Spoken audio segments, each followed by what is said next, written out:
Hello, everybody. Thank you for joining us for Where I'm From 225 with Diane. Hi, Diane. How are you? Hi, good morning. Thank you for joining me. I really appreciate it. Diane is friends with George Ella. So, George Ella, did you just send me your poem or did George Ella connect us first? I couldn't remember.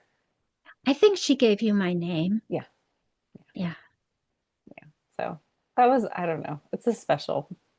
I feel like any friend of George Ella's is a friend of mine. So, I was happy to, Yeah, I kind of feel that way. I right? kind of I feel very safe. Feel Right? like nothing. Yes. Yeah, she's Yeah. a very reliable It's all person. good. She's not going to recommend anyone without thinking it through first. So, Right. so I've read your beautiful poem and I'm very excited to hear you read it, Diane. Okay. Well, I'll just go right ahead then. Where I'm from, after Georgella Lyon. I guess I need to say my mother's name is Hope, but in the family they call her Hopie. Mm. So that's I am from Hopie and Odell. From Rumi's anteroom of souls, some kind of late night wedding chapel where, as my parents married, my soul stood up at the sweetness of their faces. Yes, I said, I will. I do. I am from sweet Jesus glowing honey brown on the back wall of the church, and my mother's cousin Darlene leading song service up front, her arms waving like a drum major's. I'm redeemed, by love divine, by love divine. Glory, glory, Christ is mine, Christ is mine. The man singing the echo part, and the sun pouring in all wild. I am from the uncool table of girls who polished rocks, made up songs in little notebooks, and spoke in the language of the once and future king. From learning to say grandma instead of mamaw, and to not tell about the poke Daddy pulled from the side of the road for supper. I am from the time I asked Laura Grinstead of the smooth hair and matching clothes a question about English class, and Nancy Grimm informed me. Were you talking to her? And from watching my sister in law to learn what to wear. And from 10 years of graduate school, and always only one right answer for every 25 students. From the full professor who said to me as I sat in his office, 8 months gone, shame, I was having babies instead of books. I'm from my girls who birth me every day into this world.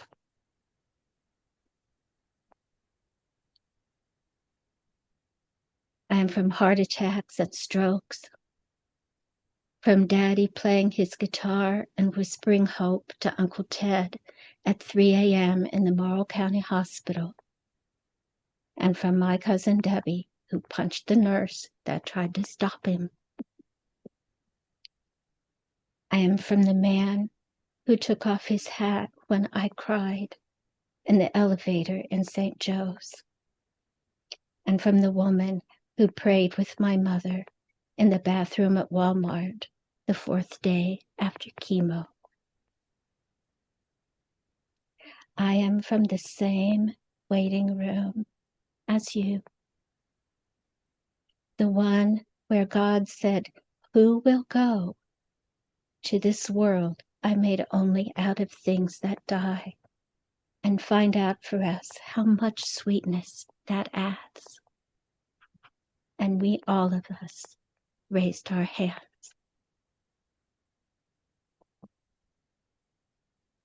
Thank you. What an amazing combination of sweetness and grief and evolution. And you told so much. I always, obviously, I'm an enormous fan of this poem and the prompt. Mhm. And I'm always interested in how people choose what to talk about or how those choices come to them because you covered so much time. Well, I think most of the writers that I know carry things around. Um, there are things that happen that you never forget. Mhm. They're stuck. I mean, they're not in the past. They just don't go away. Mhm. And once I started to write, which happened for me in my late 40s, um, I just kept floaters is what I call them. Mhm.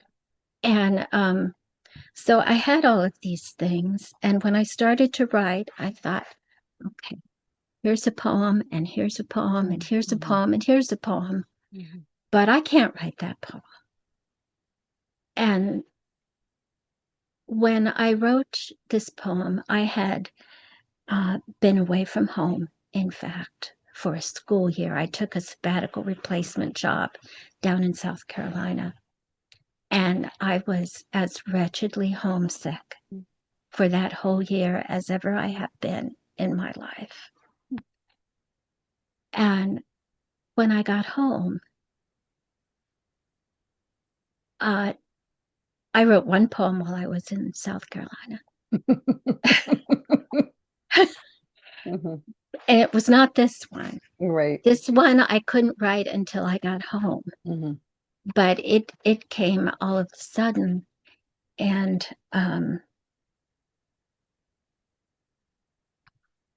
all of those floaters, all of those things Mhm. were there and ready and waiting. Mhm. And I think this is part of the gift of where I'm from.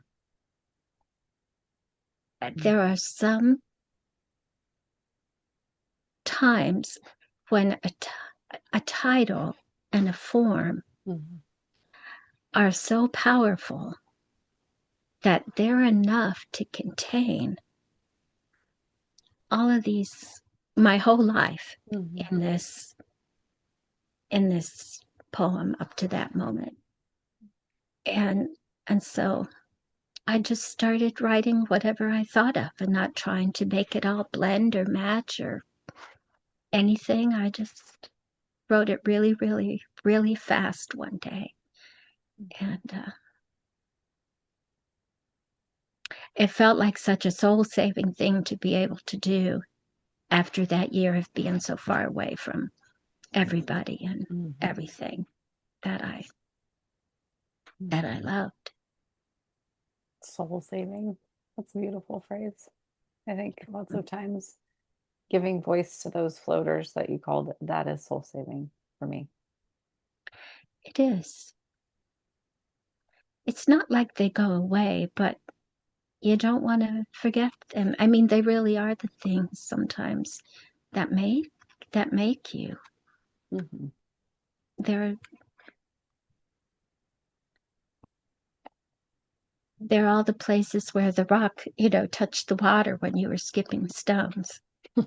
They're all the That's a beautiful places. metaphor. Mhm. Yeah, yeah. Um, so I'm really grateful for it, and I have used the poem often in teaching and workshops, and Mhm. especially with young people. Oh, it's such a great entry. I think it's for everyone. I mean, I think writing is for everyone and poetry is for everyone, but Yes. there's a lot of gatekeeping around that. And I think this poem and the prompt really help people who don't feel comfortable calling themselves writers, right? Hmm. Which is Yeah, such a gift. it is because the outcomes are so Mhm. amazing, as I know you Truly. you are well aware. Yeah. Yeah. Uh, Um, and I think, yeah. I love thinking about that. The floaters or where the rock hit the water. Because you don't forget them, but it's interesting when I wasn't giving voice to them, they felt more, I don't know if they loomed larger exactly, but they just felt different to me than when I had Yeah, given them words. yeah. Like someone was throwing the rocks at you instead of, you know, Right, instead of you're the one throwing the rock. Yeah, yeah, yeah. yeah. Hmm. Because there are moments when, I mean, for me, many of them were moments, well, like the younger ones, the school ones. Oh yeah, those were vivid Um, for me. Those were really vivid for me because I think we've all known those experiences. I mean, maybe there are yeah, people who haven't, but I think most people have known those experiences in yeah. some form. Hmm. In fact, um, my picture my photo that I Hmm. sent you is Yeah. my fifth grade picture. I figured it was a school picture. It had very school picture vibes. Totally.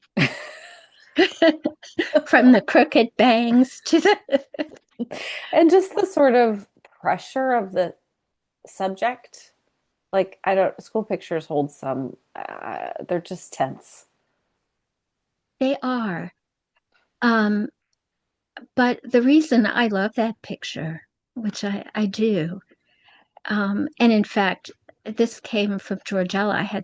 We had sent each other pictures of all pictures from all kinds of moments in our lives.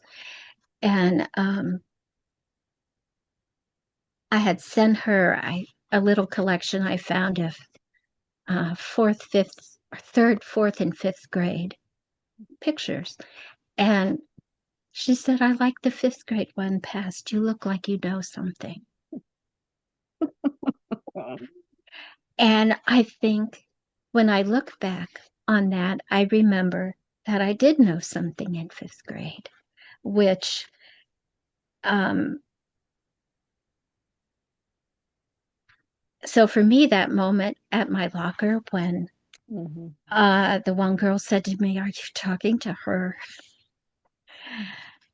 Just informed me quite quite literally that I mean that was news to me. That was news to me that I was not good enough to talk to the girl with the good hair and the good clothes. Right. Hmm. But in fifth grade, I had no doubts about myself. I knew that. And I think that fifth grade picture is where I'm from. Hmm. I think trying to get back to her is what I'm doing now. Yeah. I think that's the journey many of us are on, right? Yeah. To, Yeah. um, to do right by those parts of ourselves. Yes. Yeah. Should have listened to her. Yeah. Well, you had to survive. Yes. Yeah. You did. It's complicated. It's Um, very, yeah, it is. It's very complicated. But I would like to feel, as I remember that she mhm, felt, where she hadn't, I mean, many things had happened, of course, but there was something unshaken mhm, still in me at mhm. that point. Yeah, that's beautiful. I was And that's, feisty. I was shaken but feisty. yeah, I mean, I still am. I think. I think I've yeah. always been a little bit feisty. So, I had to unlearn a lot of things I'm sure. because I was always told I was smart and I could Same. figure things out and I could figure out how to play the game in junior high and I knew what to do and I figured it out. I did it for a while and then I didn't. Yeah. I think it's interesting how oftentimes playing the game is hiding parts of ourselves. that Absolutely. someone decided aren't to be seen. And then reclaiming those very things Mhm. is really powerful. Shadow work. Yeah. I'm really interested in Jungian psychology. Oh, you are. And so that's what I would call that Hmm. shadow work. Yeah. I do parts therapy, so that's different parts, it's Mm-hmm. interesting, like whatever works for you. But I think Yeah. seeing these pictures I really enjoy when people send me their pictures because we so rarely get to see childhood pictures of people. Uh-huh. And I find them just across the board joyful no matter what's happening. I love children. I love us as Yes. children, and when I'm doing parts work, I so vividly see myself as a child. And Mm-hmm. there's just it's very I already said powerful, but it's, it's powerful reconnecting with ourselves. It is. And it's such a two-edged sword. It's almost exactly equal amounts of love and grief. Mm. It's a lot of grief for sure. Completely Mhm. and no yeah. I felt that really strongly in your poem. I didn't use those words to describe it, but I felt both of those things really strongly. Um, the grief and the love, and that they often coexist. I mean, that's what grief is in many ways, is love. Um, and that's part of being human. So, um, No go ahead. no two ways around it. I was just gonna say. There's no way around. Yeah. So have you written numerous versions of this poem, or just this one? Or No, just this one. I know Georgella writes them so every many. once in a while. Yeah. Um, maybe I will. I if I have another moment like that, Mhm. uh, maybe I will. But I think for me it was a moment. It was a moment of homecoming Mhm. and like nothing else. I didn't even go away to school when I was young. Mhm. And I'd never been away. I don't live close to my parents anymore, but my children are here. Mhm. And I had been divorced. Within the year I had been divorced. Both my girls got married. Oh wow. And I bought a house that was a fixer-upper all by myself. And then I got the call for this job. So I was Mhm. unsettled as I almost possibly could be while I was away in Spartanburg. I think it's interesting too to think of homesickness as a grown-up, because that's usually something we associate with children, that they leave their home and they're homesick. And I haven't ever used that word to describe why I don't want to leave home for a long time, but that's why. Yeah, Yeah. these close ties to home and our family and community, and um, there aren't a lot of other places I want to be for very long. Life as you know it is very dear. Yeah, Yeah. It's hard to volunteer to let it change, but it will. it Doesn't wait will. for us to volunteer. Yeah, no, it definitely will change. I think that's part of the reason I'm sort of cherishing it these times, because I know they're not gonna, I mean, nothing lasts forever. Yeah. Um, so I just try to, I feel very grateful for the life that I have now. I do too. I like very much living alone. Hmm. And I have myself to myself in many ways, but my children are nearby. And I'm not teaching anymore. So it can go on like this for a long time as far as I'm concerned. Hmm. That's my plan. I mean, that's wonderful. And so, did you fix up the house? Yeah. Yeah. Every surface was repainted Wow. and new floors except for one. And it was hard. And Yeah. now it's getting around. I just passed 20 years in this house. So it's getting to need some things. And Yes. I'm getting a little less able to give it everything that it needs, but it'll hold on. Yeah. Yeah.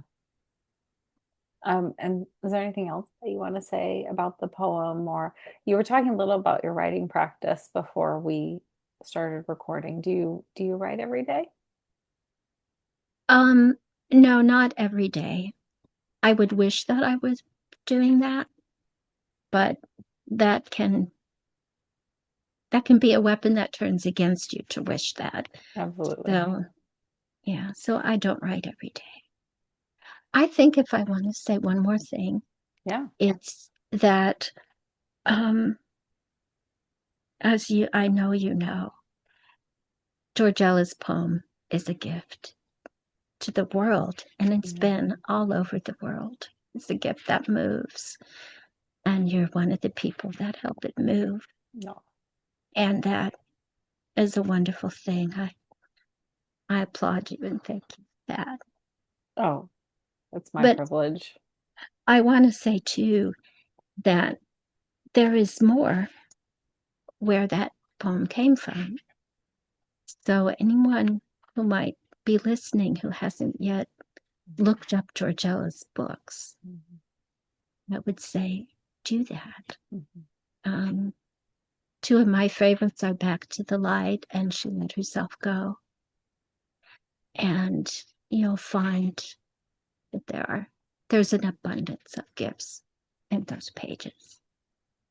Yeah. And we were talking a little bit about Georgella and what I don't know, the words don't really work, but what unique and bright, you were saying irrepressible spirit. I think that's a great way to put it. That I find when I'm in her company, which has only been on Zoom, I've never met her in real life. I just feel seen, and she's so good. You may have been, I went to one of her Zoom event readings, and you may have been there, and she started singing. Did you? Yeah, that can happen. Yeah. And she has a beautiful voice. And She then, does. yes. And then one of the other participants started singing a protest song. She lived in West Virginia and she was singing a song that they had sung at protests in West Virginia. And I was just really struck by um, her inclusivity. She just is so good at making people feel they're a part of it. And it's not, Yes. it just is. She brings people together. Yeah. Yeah. Um, so I thought that was really something when I was there. I was like, wow, because Zoom events are not the most, I mean, they can be really like boring and dry. And I think I felt lifted up after I left that Zoom, and I think Mhm. most people who were there did. And um, I appreciate her ability, yeah, to bring everyone together. And she's not humble in like a performative way where some people are like so humble that you're like, okay, enough. Don't be humble. You're not that great. Kind of like that. Yeah. Yeah, pretty much. Yeah, she's just is. And she like actually values other people, you know? Yes. Yeah. And I love that about her. And I strive to be the same way. Like we all have something to contribute. All of this hierarchical stuff is just crap. So, It is. And I've seen her again and again bring people in yeah. when there are fences and forces that are trying to keep them out. She just reach out, grab them, Hmm. give them a place at the table. Hmm. Yeah. Which I think is a very undervalued and an incredibly important skill.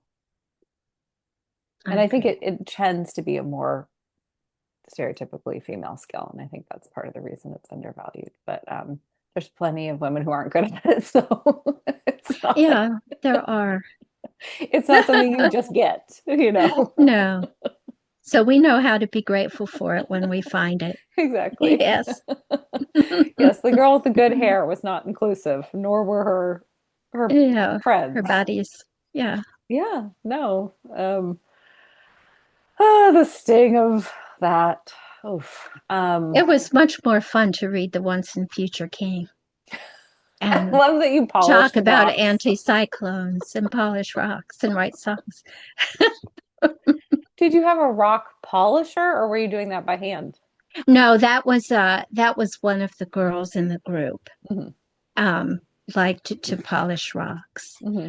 And one of them wrote songs in a little book. And uh, I read with another one. We read Once and Future King, and then we did speak in that language. We took all the little bits that we could, Hmm. and we thought we were so clever. And You we were. were You were. we were we were funny. Yeah, and you were engaged in your own like lore. I mean, I think that's like one of the most magical things of childhood is Yes, that. yeah, I So, agree. yeah. And adulthood too. Yes, it can Still can continue, be. but for many people it Yeah. just ends and because they feel that's childish, but I think yeah, it's good if you keep going with the magic. And then do you know any of those women now? I have tried to find them, Mhm. um, but you know, it's hard. We lose each other because we lose our names. I know. Hmm. And I took my name back. Hmm. Um, so I know anybody who wants to find me can find Can me. find you. Yeah. Yeah, Yeah. but no, I happily took a different name because I was ready to be done with the name that I had and the people associated with it. So I was like, I'm happy for yeah, this I new tried name. to find a way to have it not be my father's name. Right. And I tried to go back as Hmm. far as I knew. Hmm. Um, but there's always a father. There's always a father. There's the rub. Hmm. There's the rub. Yeah. And I had published Kettle Bottom under Diane Gilliam Fisher, which was my married name. Hmm. And so that posed a logistical Right. Yeah. problem to change my name all the way. Yeah. Yeah. But my name in fifth grade was I was Diane Gilliam. And so I consider that's her name I took. Yeah. Yeah. Yeah. Well, any other last thoughts, Diane? I really enjoyed your poem in this conversation. Thank you so Oh, much. thank you. Me too. Thank you very much. On Uh, we go. yep. I just